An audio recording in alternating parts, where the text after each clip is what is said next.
This is a video on how to place an order with School Dude for a delivery. So you'll go onto the Irving ISD staff page and click on School Dude. There's also some additional help information here if this video does not answer your question. So once you log into School Dude, you should have some information populated here in step 1 if you don't complete that, and you do have to have your phone number here. So you will select the location for which you are being delivered, and that you have to have, and then you can choose to select the information the building that you need in the area, but you'll have to select the room number for which you want it delivered, probably the room where you are sitting making the request.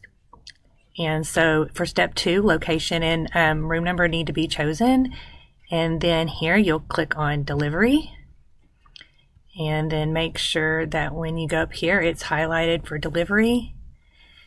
And then down here, describe your request. You'll just put delivery from print shop to your school and your name. And for time, you don't have to put this. You can choose to put any time or the hours of your school. For purpose, this is just like a general maintenance request. You don't have to choose to do that one either. It's obviously a delivery, and you can choose to leave it blank. And then here you'd push submit, and then your request has been made. And you can see that when you go to my request, and you'll get an email as well. This is a video on how to make a delivery request using School Dude from the Irving ISD staff page.